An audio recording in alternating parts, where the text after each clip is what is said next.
હું હજી સવારમાં વહેલો ઊભો થઈને સીડીએ આવ્યો હતો તો મને નથી ખબર કે સવારમાં મારી ભેગું આવું થઈ. થોડીક વાર લાગી મારો ભાઈબંધ મને હાથ ઊંચા કરતા કરતા અહીંયા આવતો. પછી હું ત્યાંથી હાલતો થઈ ગયો, પહોંચી ગયો 1500 પગે છે. ત્યાં ભારમાં ટેકાયો હતો આવીને. પછી આપણે 1500 પગે છે ભાર ઉપાડે હું હાલતો થઈ ગયો, પહોંચી ગયો 2500 મને મારો ભાઈબંધ મળી ગયો. એ આગળ ભાલીને હાલો જતો. મેં 2500 પગે છે ભાર ઉપાડે હાલતો થઈ ગયો. મેં મારા ભાઈબંધને કીધું કે તું હવે હાલો 2500 પછી આપ પહોંચી ગયા 3000 પગે છે. ત્યાં પછી આપણે ભાર ટેકાઈને ઘડી પોરો ખાધો. 3000 છે પછી ભાર ઉપાડે પછી હું હાલતો થઈ ગયો. ત્યાંથી આપણે પહોંચી ગયા ગૌમુખી જો આપણે જૈન મંદિરનો વ્યૂ કેવો આવે યાર, એક નંબર યાર. ગૌમુખી શું હાલો છોકરી વંડી મારી સામું જોઈ રહી ગયા કે ભાઈ કેટલી મહેનત કરે.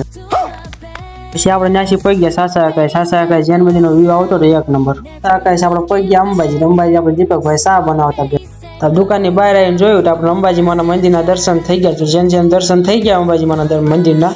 લાઈક ફોલો કરતા. વિડીયો તમને પસંદ આવ્યો તો વિડીયોને લાઈક ફોલો કરતા હોય કે મતલબ કે આવો વિડીયો બનાવવા માટે આપણે 10,000 પગથિયાં ચડવા રોજ જવું પડે.